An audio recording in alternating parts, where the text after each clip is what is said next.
Hi hello friend, ಎಲ್ಲರಿಗೂ ನಮಸ್ಕಾರಗಳು friend. ಇವತ್ತು ನಾನು ಜಾಮ್ ಮಾಡ್ತಾಯಿದ್ದೀನಿ ಫ್ರೆಂಡ್. ಮಾವಿನಕಾಯಲ್ಲಿ ಯಾವ ರೀತಿ ಮಾಡೋಣ ನೋಡೋಣ ಬನ್ನಿ ಫ್ರೆಂಡ್. ಮಾವಿನಕಾಯಿ ತೊಗೊಂಡಿದ್ದೀನಿ. ಮಾವಿನಕಾಯಿ ಜಾಮ್ ಮಾಡ್ತಾಯಿದ್ದೀನಿ. ಯಾವ ರೀತಿ ಮಾಡೋಣ ನೋಡಿ ಬನ್ನಿ ಫ್ರೆಂಡ್. ನಾನು 3 ಮಾವಿನಕಾಯಿ ತೊಗೊಂಡಿದ್ದೀನಿ. ನಾನು ನೋಡಿ ಹುಳಿ ಮಾವಿನಕಾಯಿನ ತೊಗೊಂಡಿದ್ದೀನಿ ನಾನು. ಬನ್ನಿ ಯಾವ ರೀತಿ ಮಾಡೋಣ ನೋಡೋಣ ನೋಡಿ ಫ್ರೆಂಡ್. ಇವಾಗ ಇದಕ್ಕೆ ಸಿಪ್ಪೆಲ್ಲ ತಗೊತೀನಿ. ಇವಾಗ ನೋಡಿ ಈ ರೀತಿ ತಗೊಳ್ಳಿ ಸಿಪ್ಪೆ ಎಲ್ಲ ಹಿಂಗೆ ನೀಟಾಗಿ ತೆಗೆದು ಎಲ್ಲ ಇದು ತಕ್ಕೊಳ್ಳಿ. ಈ ಥರ ನೀಟಾಗಿ ಹಿಂಗೆ ತೊಗೊತೀನಿ. ಎಲ್ಲ 3 ಮಾವಿನಕಾಯಿ ತೊಗೊತೀನಿ ತ ಸಿಪ್ಪೆನ ನೋಡಿ. ನಾನು ಸಿಪ್ಪೆಲ್ಲ ತೆಗ್ದಿದ್ದೀನಿ ನಾನು. ಇವಾಗ ನೋಡಿ ಸಿಪ್ಪೆಲ್ಲ ತೆಗೆದು ಇಟ್ಕೊಂಡಿದ್ದೀನಿ. ಇವಾಗ ಇದನ್ನು ನಾವು ಇವಾಗ ತುರಿಬೇಕಾಗುತ್ತೆ. ಈಗ ಯಾವ ರೀತಿ ತುರಿಯೋದು ಅಂತ ಈಗೆಲ್ಲ ತುರ್ಕೋಬೇಕು. ಈ ಥರ ನೀವು ಈಗ ತುರ್ಕೊಳ್ಳಿ ನೋಡಿ. ಎಲ್ಲ ತುರ್ಕೊಳ್ಳಿ ಇವಾಗ ನೀಟಾಗಿ. ಎಲ್ಲ ತುರ್ದಿಲ್ಲ ರೆಡಿ ನಡೀತಾ ಇರ್ತೀವಿ. ತುರ್ದು ರೆಡಿ ಮಾಡ್ಕೊತೀನಿ ನೋಡಿ. ಎಲ್ಲ ತುರ್ದಿಟ್ಕೊಂಡಿದ್ದೀನಿ ಇವಾಗ 3 ನೋಡಿ. ಎಲ್ಲ ಈಗ 3 ತುರ್ದು ಇಟ್ಕೊಂಡಿದ್ದೀನಿ ನಾನು ಮಾವಿನಕಾಯಿನ. ಈಗ ನೋಡಿ ಸ್ವಲ್ಪ ಟೈಮ್ ತೊಗೊಳುತ್ತೆ ಇದಕ್ಕೆ. ಎಲ್ಲ ತುರಿಯೋದೆಲ್ಲ ಮಾಡಬೇಕಾದ್ರೆ ಸ್ವಲ್ಪ ಟೈಮ್ ತೊಗೊಳುತ್ತೆ. ಈಗ ಬನ್ನಿ ಇವಾಗ ಯಾವ ಮಾಡ್ತೀನಿ. ಇವಾಗ ನೋಡಿ ಪ್ಯಾನ್ ಇಟ್ಕೊಂಡಿದ್ದೀನಿ. ಇವಾಗ ನಾನು ಇದಕ್ಕೆ ಡೈರೆಕ್ಟಾಗಿ ಈಗ ತುಪ್ಪ ಬೆಣ್ಣೆ ಏನಿಲ್ಲ ಫ್ರೆಂಡ್, ಏನು ನಾವು ಯೂಸ್ ಮಾಡ್ತಲ್ಲ. ಇವಾಗ ಸ್ಟವ್ ಹಚ್ಚಿದ್ದೀನಿ ನೋಡಿ. ಇದಕ್ಕೆ ಮಾವಿನಕಾಯಿನ ನಾನು ಹಾಕ್ಕೊತಾ ಇದ್ದೀನಿ. ನಾನು ಅದಾಗ ನಾವು ತುರಿದಿದ್ವಲ್ಲ ಆ ಮಾವಿನಕಾಯಿ ಹಾಕ್ತಾಯಿದ್ದೀವಿ. ನೀಟಾಗಿ ಹಾಕ್ಕೊಳ್ಳಿ ಹಿಂಗೆ. ಇದಕ್ಕೆ ನಾನು ಇವಾಗ ನೋಡಿ ಬೆಲ್ಲ ಸೇರಿಸ್ತಾಯಿದ್ದೀನಿ. ಒಂದು 1/4 kg ಹಾಕಿ ಸೇರಿಸ್ತಾಯಿದ್ದೀನಿ ನಾನು ಬೆಲ್ಲ. ನಾನು ಉಂಡೆ ಬೆಲ್ಲ ತೊಗೊಂಡಿದ್ದೀನಿ. ನಾನು ಒಂದು 1/4 kg ಸೇರಿಸ್ತಾಯಿದ್ದೀನಿ. ಈಗ ಇದರಲ್ಲೇ ಸ್ವಲ್ಪ ನೀರೆಲ್ಲ ಬಿಟ್ಕೊಳ್ತಿದ್ದು. ಇದಕ್ಕೊಂದು ಮಸಾಲೆ ಮಾಡ್ಕೊಳ್ಳೋಣ. ಇವಾಗ ನಾವು ನಾವು ಪಕ್ಕದಲ್ಲಿ ಇಡ್ತೀನಿ. ಇವಾಗ ನಾನು ಇದಕ್ಕೆ ನಾನು ಬಾಣಲೆ ಇಟ್ಕೊಂಡಿದ್ದೀನಿ. 1 ಸ್ಪೂನು ಧನಿಯಾ ಹಾಕ್ತಾಯಿದ್ದೀನಿ. ಹಿಂಗೆ ಹಾಕ್ತಾಯಿರಿ. ಜೀರಿಗೆ 1 ಸ್ಪೂನ್ ಹಾಕ್ತಾಯಿದ್ದೀನಿ. ಅರ್ಧ ಸ್ಪೂನು ಮೆಣಸು ಹಾಕ್ತಾಯಿದ್ದೀನಿ ನೋಡಿ. ಒಂದು 4 ಏಲಕ್ಕಿ ಹಾಕ್ತಾಯಿದ್ದೀನಿ. ಒಂದು 4 ಲವಂಗ ಹಾಕ್ತೀನಿ. ಒಂದು ಬ್ಲ್ಯಾಕ್ ಏಲಕ್ಕಿ ಹಾಕ್ತೀನಿ, ದೊಡ್ಡದು ಒಂದು. ಇದೆಲ್ಲ ನೀವು ಹುರ್ಕೋಬೇಕಾಗುತ್ತೆ. ಸುಮ್ಮನೆ ಬಿಸಿ ಮಾಡಿ ಈ ಥರ ಸ್ವಲ್ಪ ಬಿಸಿಯಾದ ಸಾಕು. ಇದು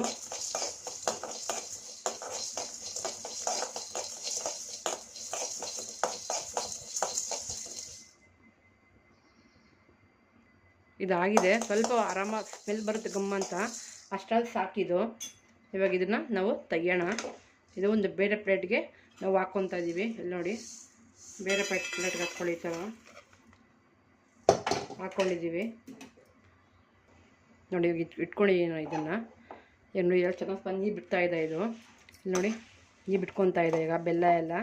ಇದಕ್ಕೆ ನೀವು ಒಂದು ಟೀ ಲೋಟದಲ್ಲಿ ನೋಡಿ, ಈ ಟೀ ಕಪ್ಪಲ್ಲಿ ಒಂದು 3 ಕಪ್ಪು ನೀರು ಹಾಕ್ಕೊಳ್ಳಿ. ಈಗ ಒಂದು ಹಾಕಿದ್ದೀನಿ ನಾನು ನೋಡಿ. 2 ಹಾಕ್ತಾಯಿದ್ದೀನಿ ನೋಡಿ. ಇನ್ನೊಂದು ಹಾಕ್ತಾಯಿದ್ದೀನಿ. ನೋಡ್ಕೊಂಡು ಹಾಕ್ಕೊಳ್ಳಿ. ಸೊ ಮಾವಿನಕಾಯಿ ಜಾಸ್ತಿ ಇದ್ದರೆ ಒಂದು 3 ಕಪ್, 4 ಕಪ್ ಬೇಕಾಗುತ್ತೆ.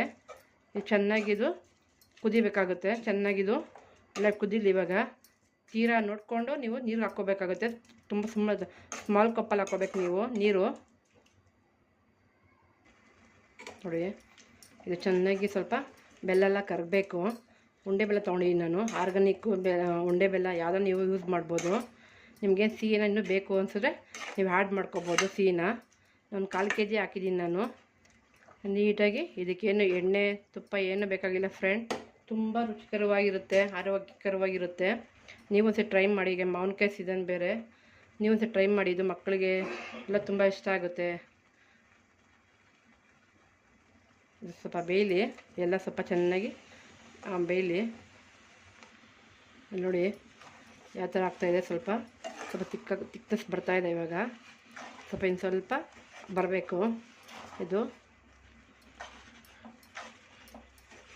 ಕಲರ್ ನೋಡಿ ಯಾವ ಥರ ಕಲರ್ ಇದೆ, ಬೆಲ್ಲ ಹಾಕಿದ್ದೀವಲ್ಲ ನೋಡಿ ಆ ಥರ ಬರ್ತಾಯಿದೆ. ಎಷ್ಟು ನೀಟಾಗಿ ಕರೆಕ್ಟು ಅಳತೆ ಇದೆ. ಇದು ಬೇಯಲಿ ಇದು ಸ್ವಲ್ಪ ನೋಡಿ. ಈಗ ನಾನು ಬಿದ್ದು ಮಾಡಿ ಇಟ್ಟಿದ್ನಲ್ಲ, ಹುರಿದಿಟ್ಟಿದ್ನಲ್ಲ, ಇವಾಗ ಇದು ಪುಡಿ ಮಾಡ್ಕೋಬೇಕು. ಇವಾಗ ಇದು ಮಿಕ್ಸಿ ಜಾರ್ಗನ್ನ ಹಾಕ್ಕೋಬೋದು, ನೀವು ಕುಟ್ಟಣಿಗೆ ಕುಟ್ಕೋಬೋದು ಬೇಕಾದ್ರೆ. ನಾನು ಮಿಕ್ಸಿ ಜಾರಿಗೆ ಸ್ವಲ್ಪ ಪುಡಿ ಮಾಡ್ಕೊತಾ ಇದ್ದೀನಿ, ಮಿಕ್ಸಿ ಜಾರ್ಗೆ ಹಾಕ್ಕೊತಾ ಇದ್ದೀನಿ ನಾನು. ಇವಾಗ ಇದನ್ನು ಪುಡಿ ಮಾಡ್ಕೊಂಡು ಬರ್ತೀನಿ ನೋಡಿ. ರುಬ್ಬಿದ್ದೀನಿ ಇದು ನೋಡಿ, ಈ ಥರ ಆಗಿದೆ ಪುಡಿ. ಇವಾಗ ನೋಡಿ ಆ ಥರ ಆಗಿದೆ ಅಂತ. ಒಂದು ತಟ್ಟೆಗೆ ಇದು ಹಾಕ್ಕೊಳ್ಳೋಣ. ಒಂದು ತಟ್ಟೆಗೆ ಇದು ಈಗ ಹಾಕ್ಕೊತಾ ಇದ್ದೀನಿ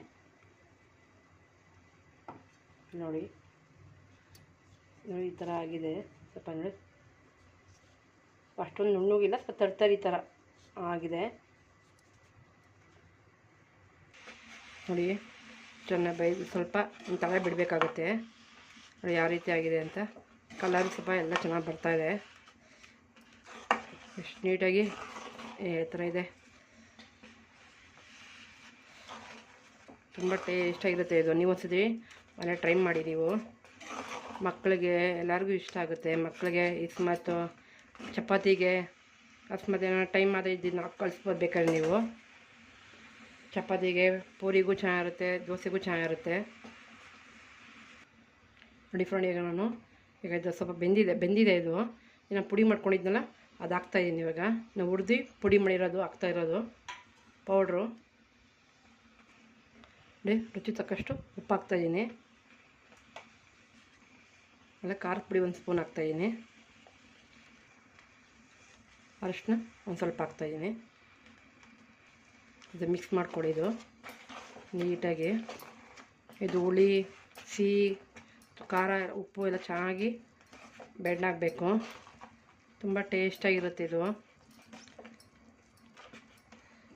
ಎಲ್ಲ ಮಿಕ್ಸ್ ಮಾಡ್ಕೊಳ್ಳಿ. ಅದು ಖಾರದ ಪುಡಿನೂ ಸ್ವಲ್ಪ ಖಾರ ಇದೆ, ಕಲರು ಇದೆ, ಖಾರನೂ ಇದೆ. ಮಿಕ್ಸ್ ಮಾಡ್ಕೊಳ್ಳಿ ಥರ. ಇದು ಹುರಿದು ಪುಡಿ ಮಾಡಿರೋದ್ರಿಂದ ಸ್ಮೆಲ್ ಗಮ್ ಅಂತ ಇದೆ ಫ್ರೆಂಡ್. ತುಂಬ ಚೆನ್ನಾಗಿ ಸ್ಮೆಲ್ ಬರ್ತಾಯಿದೆ. ಅದೆಲ್ಲ ಹುರಿದಿರೋದಲ್ವ, ನಾವೆಲ್ಲ ಧನಿಯಾ, ಜೀರಿಗೆ, ಮೆಣಸು, ಏಲಕ್ಕಿ ಎಲ್ಲ ಹುರಿದಿರೋದಲ್ವ, ತುಂಬ ಸ್ಮೆಲ್ ಗಮ್ ಅಂತಿದೆ ಪುಡಿ ಹಾಕಿರೋದು ನೋಡಿ. ಇದಕ್ಕೆ ಒಂಚೂರು ಎಣ್ಣೆ ಇಲ್ಲ, ಒಂದು ಸ್ವಲ್ಪ ತಲೆ ಹಿಡ್ದಿಲ್ಲ ನೋಡಿ ಯಾವ ರೀತಿ ಆಗಿದೆ ಅಂತ. ಇನ್ನು ಸ್ವಲ್ಪ ಇದು ಒಂದು 5 ನಿಮಿಷ ಸ್ವಲ್ಪ ಇದರಲ್ಲೇ ಬೇಯಬೇಕು ನೋಡಿ. ಇದು ಆಗ್ತಾಯಿದೆ, ಸ್ವಲ್ಪ ಗಟ್ಟಿ ಆಗ್ತಾಯಿದೆ ನೋಡಿ. ಇದು ನಾನು ಈಗ ಶುಂಠಿ ಪುಡಿ ಹಾಕ್ತಾಯಿದ್ದೀನಿ. ನಾನು 1 ಸ್ಪೂನ್ ತೊಗೊಂಡಿದ್ದೀನಿ ಶುಂಠಿ ಪುಡಿ. ಇದು ಶುಂಠಿ ಪುಡಿ ಹಾಕೋದ್ರಿಂದ ಚೆನ್ನಾಗಿ ಇದಾಗುತ್ತೆ ನೋಡಿ. ಮಿಕ್ಸ್ ಮಾಡ್ಕೊಳ್ಳಿ. ಶುಂಠಿ ಹಾಕೋದ್ರಿಂದ ಜೀರ್ಣ ಎಲ್ಲ ಚೆನ್ನಾಗುತ್ತೆ. ಎಲ್ಲ ಮಿಕ್ಸ್ ಮಾಡ್ಕೊಳ್ಳಿ ಈ ಥರ. ಎಲ್ಲ ಸ್ವಲ್ಪ ಗಟ್ಟಿ ಆಗ್ತಾಯಿದೆ ನೋಡಿ, ಜಾಮೂನ್ ಥರ. ಜಾಮೂನ್ ರೀತಿ ಬಂದಿದೆ, ಇದು ಥಿಕ್ನೆಸ್ ಬಂದಿದೆ ನೋಡಿ.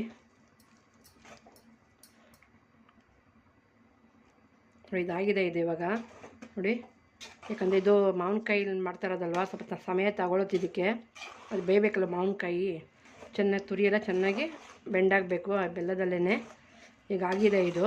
ಈಗ ನೋಡಿ ಈ ರೀತಿ ಆಗಿರಬೇಕು. ಲಾಸ್ಟಲ್ಲಿ ಶುಂಠಿ ಪುಡಿ ಹಾಕಿ ಒಂದು ಸ್ವಲ್ಪ ತಾಗಿದೆ. ಈಗ ನಾನು ಆಫ್ ಮಾಡ್ತಾಯಿದ್ದೀನಿ. ಇವಾಗ ಈ ತಣ್ಣಗಾದ್ಮೇಲೆ ನೀವು ಒಂದು ಜಾಡಿಗೆ ಹಾಕ್ಕೋಬೋದು, ಒಂದು ಬಾಟ್ಲಿಗೆ ಹಾಕ್ಕೊಂಡು ಇಟ್ಕೋಬೋದು. ಫ್ರಿಜ್ಜಲ್ಲಾದರೆ ಒಂದು ನೀವು ಇಟ್ಕೋಬೋದು. ಈ ಥರ ಒಂದು 4 ದಿವಸ ಇಡ್ಬೋದು. ಫ್ರಿಜ್ಜಲ್ಲಾದರೆ 1 ತಿಂಗಳು ಇಟ್ಕೊಂಡು ಯೂಸ್ ಮಾಡ್ಬೋದು ನೀವು. ಈಗ ಇದನ್ನು ಸರ್ವ್ ಮಾಡ್ತೀನಿ ನೋಡಿ. ತಣ್ಣಗಾಗಿದೆ ಇವಾಗ ಇದು ಜಾಮು ನೋಡಿ. ನಾನು ಒಂದು ಗಾಜಿನ ಗಾಜಿನ ಇದರಲ್ಲಿ ಹಾಕ್ತಾಯಿದ್ದೀನಿ, ಬಾಟ್ಲಲ್ಲಿ. ತಣ್ಣಗಾಗಿರೋದನ್ನ ಎಲ್ಲ ಹಿಂಗೆ ಹಾಕ್ಕೊಳ್ಳಿ. ಎಲ್ಲ ಹಾಕ್ಕೊತಿದ್ದ ಬಾಟ್ಲಿಗೆ ನೋಡಿ ಫ್ರೆಂಡ್. ನಾನು ಹಾಕ್ಕೊಂಡು ಇಟ್ಕೊಂಡಿದ್ದೀನಿ ಇವಾಗ ನೋಡಿ. ನಾನು ಹಾಕ್ಕೊಂಡಿದ್ದೀನಿ ನಾನು ಇವಾಗ. ಬನ್ನಿ ಸರ್ವ್ ಮಾಡ್ತೀನಿ ನೋಡಿ ಫ್ರೆಂಡ್. ಜಾಮ್ ಯಾವ ರೀತಿ ಮಾಡಿ ನೋಡ್ಕೊಂಡ್ರಲ್ಲ ಫ್ರೆಂಡ್. ನೀವು ನೋಡಿ, ನೀವು ಮಾಡಿ ಫ್ರೆಂಡ್, ನೀವು ಟ್ರೈ ಮಾಡಿ ಫ್ರೆಂಡ್. ನೀವು ನನ್ನ ಚಾನಲ್ನ ವಿಡಿಯೋ ನೋಡಿರೋದಕ್ಕೆಲ್ಲರಿಗೂ ಧನ್ಯವಾದ ಫ್ರೆಂಡ್. Thank you.